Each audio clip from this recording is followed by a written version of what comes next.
profesora, compañeros. Mi grupo está conformado por Casey Fernández y mi persona, Juan Pablo Gil, y le hablaremos del documento que aparece en el Drive llamado Amadís, Tirán y Don Quijote, 3 ejemplos de caballeros penitentes. El índice, o sea, los temas a tratar, serán 5. El preámbulo, que lo mencionaré yo, el motivo caballeresco de la penitencia amorosa, que es el segundo punto, y el tercero, que son los dolorosos retiros de los 3 caballeros enamorados. Estos 2 últimos los tratará mi compañera Casey. El cuarto punto, que son las 3 propuestas singulares de un mismo tópico, y el quinto punto, que es la conclusión, los trataré yo. Empezando con el preámbulo, así como dice en la pantalla, nos proponemos ofrecer un análisis comparativo del periodo penitente de los caballeros protagonistas en las 3 grandes obras de la literatura peninsular: el Amadís de Gaula, el Tirán lo Blanc y Don Quijote de la Mancha de Miguel de Cervantes. Así pues, y para situar nuestro trabajo, empezaremos en primer lugar con una revisión de la etapa del héroe penitente, que aparece como una de las vivencias más trascendentes de todo caballero arquetípico, heredero de la tradición aúrtica. Esto nos llevará a entender, en segundo lugar, cómo se desarrolla este episodio en la figura de Amadís de Gaula, que establecerá el modelo más relevante a seguir por otros caballeros penitentes. Hecho que demostraremos con el análisis de esta etapa en la obra cervantina y finalmente en el Tirán. Después haremos una pequeña referencia a aquellos aspectos de las obras estudiadas que son particulares y divergentes respecto al canon tradicional. Los dejo con mi compañera Casey. El motivo caballeresco de la penitencia amorosa. Para los caballeros medievales literarios, el amor hacia la dama amada es incondicional y firme.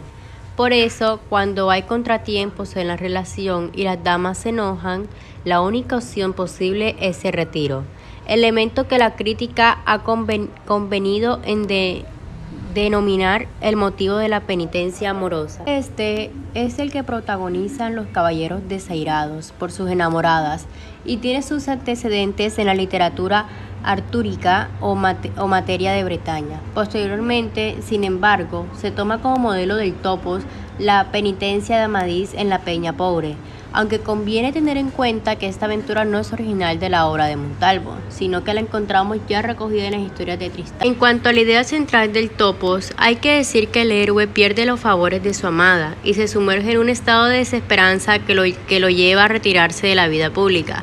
Esta etapa consta de 3 diferentes partes. En un primer momento se produce algún tipo de malentendido entre los enamorados, que hace que se rompa momentáneamente la relación. En general, suelen ser terceras personas quienes, a veces de manera voluntaria o involuntaria, irrumpen en la relación sentimental de los protagonistas y provocan la ruptura de la pareja. Entonces, la única salida que ve el caballero es emprender una aventura, apartado de la sociedad en una tierra extraña y lejana, distanciada de los entornos que había conocido hasta el momento. La penitencia obliga al héroe a perder progresivamente su identidad, por lo que abandona las armas, el caballo, la indumentaria e incluso cambia de nombre. Los dolorosos retiros de 3 caballeros enamorados. Principalmente vamos a hablar de Amadís de Gaula, Don Quijote de la Mancha y Tirán lo Blanc. La penitencia de Amadís se produce por un malentendido que tiene lugar en el capítulo 40. Don Quijote no hace penitencia de amor por haber sufrido ningún desengaño, sino que inventa una excusa. Y a continuación explicaremos el motivo que inspira los caminos de expiación de Amadís y de Don Quijote. La penitencia de Amadís se produce por un malentendido que tiene lugar en el capítulo 40, cuando Oriana se enoja con su enamorado, porque el enano Ardián, que había vuelto a la corte a recoger una espada rota, hace un comentario equivocado sobre una posible relación entre Amadís y la joven princesa de Sobradiza, para quien se disponía a luchar el héroe. Podemos considerar el inicio del proceso penitente cuando Amadís, una vez concluida la batalla por devolverle el reino a Briolanja, recibe una carta a Oriana donde ella le expresa su dolor y el final de su relación. La narración del caballero será, pues, apartarse del mundo y cabalgar sin rumbo concreto por culpa del desamor sufrido. A su vez, Don Quijote inicia su penitencia por azar. Él y Sancho huyen a la Sierra Morena, perseguidos por la Santa Hermandad. El detonante de la penitencia de Don Quijote es la aparición del personaje de Cardenio, que es un joven medio enloquecido que vaga perdido por esos bosques, porque su amada Lucinda se ha casado con otro hombre, Don Fernando. El conocimiento de Cardenio inspira a Don Quijote, quien parece que a partir de este encuentro rememora este motivo caballeresco y decide imitarlo. Sin embargo, Sancho no entiende por qué Don Quijote hace penitencia si no ha sufrido ningún desamor, aún en su relación con Dulcinea. De hecho, no goza del amor con plenitud, ya que ni siquiera se conocen en persona. Por lo tanto, Don Quijote no hace penitencia de amor por haber sufrido ningún desengaño, sino que inventa una excusa, la de la ausencia de su amada, para imitar las proezas y los comportamientos de los caballeros antiguos. Los elementos comunes. Si profundizamos en las causas que crean conflicto amoroso, vemos que en el caso de Amadís hay un triángulo entre el caballero, Oriana y Briolanja. Es obviamente la princesa de Lisuarte quien adopta una actitud de celos hacia la conocida belleza de Briolanja. Todo ello, claro, sumado a los comentarios engañosos del enano, que desconoce el código caballeresco y confunde el principio del estamento. En cuanto a la obra de Cervantes y de Martorell, aparecen también sendos triángulos amorosos, en los que aparte de la pareja protagonista hay involucrada una segunda dama. Aunque los caballeros rechazan siempre el amor de aquellas que no son su señora, en el Tirán la tercera en discordia es Maraditna, mientras que en el Quijote es la princesa Micomicona, en realidad Dorotea, quien hace esta función. Además, uno de los elementos comunes son las epístolas. En el Amadís, los escritos de Oriana son su mensaje para el caballero y simbolizan el ciclo penitente que se abre y se cierra para el héroe. Igualmente, Don Quijote escribe una carta a Dulcinea y se la entrega a Sancho para que se la lleve a la doncella. Esta epístola no tiene nada de original, es simplemente parte del proceso que el hidalgo imita. Está llena de arcaísmos e incorpora toda una serie de frases prototípicas que podríamos localizar en cualquier carta de cualquier narración caballeresca. A pesar de parecer que las cartas son un simple elemento más dentro de este tópico, tienen una función relevante, ya que tanto en el Amadís como en el Quijote las epístolas de reconciliación de las enamoradas son lo único capaz de curar a los caballeros afectados de desamor y librarlos de la penitencia en la que se encuentran inmersos. Pasemos ahora a tratar el tema del espacio físico, que juega un papel simbólico en las penitencias de nuestros caballeros. Tanto Amadís como Don Quijote comienza sus exilios en la frondosidad de un bosque. La única diferencia es que el hidalgo se queda en Sierra Morena durante todo el pasaje, mientras que Amadís va evolucionando a medida que atraviesa diferentes lugares. Asimismo, debemos incidir en la idea de la soledad del protagonista, lo que ocurre solo durante el transcurso de esta etapa. Se trata de una de las dos veces en toda la obra en la cual Sancho Panza se separa de su señor, al igual que Gandalín, que había sido como una sombra de Amadís, es abandonado por su dueño. Un último paso es la pérdida de identidad del héroe en el cambio del nombre. No hay que olvidar que el propio Amadís, entre los dones y los favores que le pide al ermitaño, incluye el de buscarle un nuevo nombre, por considerar que su ser anterior ha muerto. Amadís deja, por tanto, de ser quien era para convertirse en una nueva persona con pretensiones totalmente diferentes. En este sentido, también Tirán cambia su nombre por el de Vlad cuando llega a la costa africana. Este hecho es significativo, precisamente en este espacio, porque conecta con la práctica de los caballeros penitentes, aunque conviene señalar que el joven bretón quería además ocultar su identidad por miedo a ser reconocido por los enemigos. Por el contrario, Don Quijote no hace la transformación de cambio de nombre, sino que conserva el del caballero de la triste figura. Suponemos que porque hacía poco que lo había adquirido y porque le venía bien para esta etapa de imitación de Amadís. Finalmente, atenderemos al último aspecto de la penitencia, el que se refiere a la conclusión del pasaje. Cuando los caballeros se restablecen y recuperan la identidad, en cuanto a Amadís, su escudero Gandalín averigua que todo había sido un malentendido provocado por los comentarios malinterpretados del enano Ardián. Ante esto, Oriana se arrepiente y le escribe una carta de reconciliación al héroe. Respecto a la novela de Cervantes, según lo que suele pasar en las narraciones caballerescas, su penitencia tiene que acabar gracias a la intervención de su señora Dulcinea. Pero eso no es lo que definitivamente sucede. Don Quijote abandona la penitencia a causa de las estratagemas ideadas por sus amigos y su escudero. El cura y el barbero inventan una nueva aventura para que el hidalgo se distraiga y olvide la actual princesa Micomicona. Tiene su reino amenazado por la presencia de un gigante y necesita la ayuda de un caballero para recobrar sus territorios. De esta manera, si comparamos el pasaje del tirán con las penitencias ya explicadas, los caballeros hacen expiación por ciertos problemas con sus damas, que no se resuelven en el momento. Sin embargo, Tirán debe hacer una penitencia redentora por las culpas que ha cometido. Es por ello que entendemos que el purgatorio africano de Tirán no incluye solo un elemento de penitencia amorosa, sino también otro de castigo por una conducta errónea, aunque debemos tener presente que la parte africana de Tirán aporta además otros factores de interés. Una buena muestra es que se aprovecha la estancia del protagonista en la tierra de infieles para que por un lado se lleve a cabo una cruzada y por otro se consigan efectivos militares que lucharán a favor de los intereses griegos en el desenlace de la novela.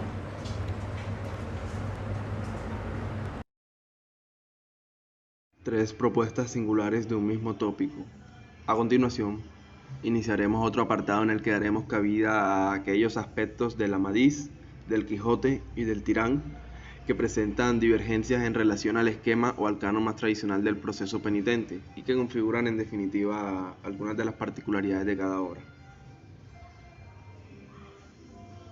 Comenzando con Amadís, de entrada, haremos una referencia a un aspecto que constituye uno de los rasgos distintivos del Amadís, y es que se recupera el factor divino originario de la penitencia, que fue mencionado en la narrativa anterior, a raíz de la aparición de la figura del guía espiritual que dirige el proceso expiatorio del joven Andalot. Y es que la inclusión de este componente en el periplo del caballero es tan evidente que la crítica de la obra castellana afirma con contundencia que Beltenebros, tras su estancia en la Peña Pobre, ha asumido un carácter religioso casi inexistente con anterioridad. Ahora bien, ninguna narración caballeresca posterior, ni tan siquiera las continuadoras del ciclo amadisiano, recogerá el personaje ermitaño en esta función, ni por supuesto aportará ninguna atmósfera religiosa en el sentido mencionado. Por lo tanto, ni el Quijote ni en el Tirán se podrá encontrar esta particularidad del Amadís. Ahora mencionaremos otro aspecto que atiende esta vez a la naturaleza fantástica intrínseca del Amadís como un libro de caballerías, frente a las otras dos narraciones de nuestro estudio con el que la comparamos. Así pues, destacamos un par de elementos que simbolizan el inicio y el final de la desavenencia de Amadís y Oriana.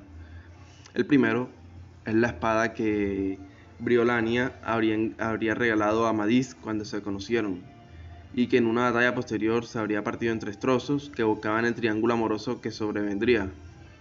Esto nos adelantaba, que Briolania interrumpiría de nuevo en la historia y se inmiscuiría en la pareja de enamorados, hasta suponer la separación. En cuanto al segundo elemento que avanzamos, se sitúa al final del proceso penitente, poco después del reencuentro de Amadís y Oriana, en la que aparece un viejo en la corte que les ofrece hacer la prueba mágica del tocado y la espada, que mide la lealtad amorosa de los dos jóvenes, reto que resulta superado con creces por la joven pareja, y esto aparece en los capítulos 56 y 57, en las páginas 56 y 57, demostrando así su amor honesto. Ahora, hablando del Tirán, si continuamos con otras peculiaridades, en este caso, del tirán, debemos remarcar que mientras el héroe es quien percibe la supuesta falta sentimental de Carmesina en la hora de Montalvo, será la princesa quien recibirá el golpe amargo del engaño de Amadís, con el consiguiente intercambio de roles entre los sexos. Sin embargo, las lamentaciones que Tirán y Oriana expresan tras el supuesto engaño se aproximan bastante, como veremos a continuación. Este pasaje siguiente atiende a un fragmento de la carta en la que Oriana transmite a Amadís su dolor. Mi rabiosa Quella, acompañada de sobrada razón, encubrir no puede contra vos el falso y desleal caballero Amadís de Gaula, pues ya es conocida la deslealtad y la poca firmeza que contra mí y la más desdichada y menguada de ventura a sobre todas las del mundo habéis mostrado. Esto aparece en el capítulo 44 en las páginas 676 del libro de Amadís. También respecto al tirán, como ya hemos adelantado, el joven hace penitencia merecidamente porque comete errores que un caballero no se puede permitir. Recordemos que duda de la fidelidad de su enamorada, reaccionando de la peor de las maneras posibles, dejándose llevar por la rabia y matando a sangre fría al inocente Lauseta. Así mientras que el joven bretón verdaderamente ha de regenerarse como caballero por las faltas cometidas, Amadís y Don Quijote se autoinculpan. Hablando de Don Quijote, parece que este no entiende la esencia del tópico, porque su expiación parte de una invención propia. Él idea la excusa de la lejanía de su amada para poder llevar a cabo esta empresa. Por lo tanto, el caballero manchego hace penitencia solo para incorporar una nueva aventura a su repertorio, tal como lo explica Riley. La imitación de Amadís, por parte de Don Quijote, carece de todo propósito racional. Fuera de la imitación por la imitación misma, no es adecuada a las necesidades del imitador y solo logra ser superficial y cómica. Es cierto que la finalidad última de Don Quijote en este pasaje es, con sus propias peculiaridades, adaptar y sintetizar la penitencia amadisiana. Otro aspecto relevante, ya apuntando por Riley en la cinta anterior, es la función cómica que tiene la penitencia de Don Quijote en la novela de Cervantes, porque el componente de comicidad y parodia es intrínseco al Quijote. Y este episodio no es una excepción, aunque el hidalgo se obstiene a defender lo contrario.